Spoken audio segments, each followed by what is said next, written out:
کذالک یضل اللہ من هو مسرف مرتاب، اسی طرح گمراہ کرتا ہے اللہ تعالی من ہوا اس شخص کو جو مسرف ہو، حد سے بڑھنے والا، مرتاب شک کرنے والا ہو۔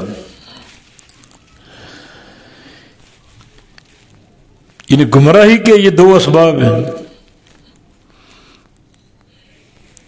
جو بندہ مسرف ہو، حد سے بڑھنے والا ہو، حد سے تجاوز کرنے والا ہو،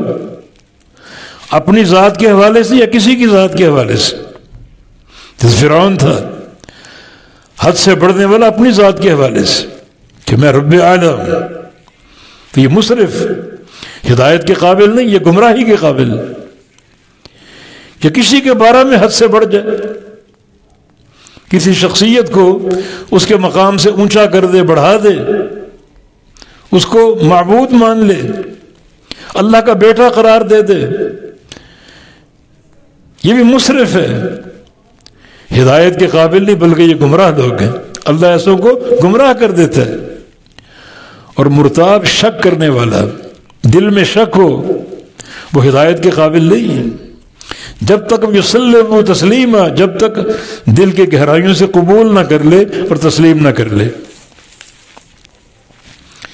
یہ دو اسباب ہے گمراہی کے، مسرف ہونا اور مرتاب ہونا، حد سے بڑھ جانا اور ہمیشہ دل میں شک رکھنا، اللہ کے فرامین پر شک کرنا، رسول کی باتوں پر شک کرنا، اسے ہدایت کہاں ملے گی؟ اور تیسرا ایک اور سبب گمراہی کا، الذین یجادلون فی آیات اللہ بغیر سلطان اتاہم، وہ لوگ جو جھگڑتے ہیں اللہ کی آیات میں بغیر کسی دلیل کے جو ان کے پاس آئی ہو، اتاہم جو آئی ہو ان کے پاس، جھگڑنا، بحث و مباحث، مناقشے، فضول کٹ حجتی،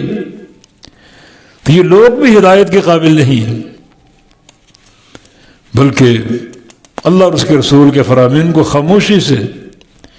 دل و جان سے قبول کر لینا، کسی شک کے بغیر، پورے یقین کے ساتھ، وہ بندہ ہدایت کے قابل۔ اور اگر شک ہے اور کسی دلیل کے بغیر جھگڑتا ہے، یا تو بحث کی کوئی اساس ہو،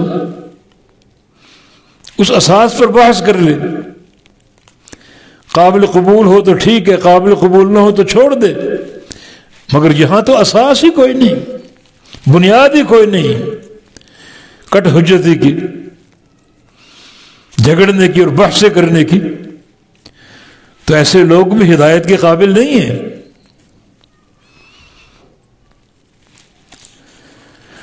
کبر مقتا عند اللہ وعند الذین آمنوا،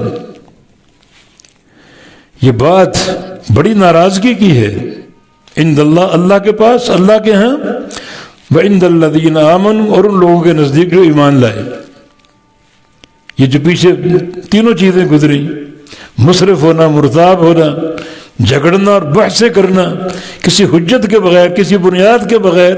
یہ تینوں باتیں اللہ کے ہاں ناراضگی کی ہیں، اور اہل ایمان کے ہاں بھی۔ جس کے دل میں ایمان ہوگا ان میں سے کسی چیز سے خوش نہیں ہوگا، ناراض ہوگا۔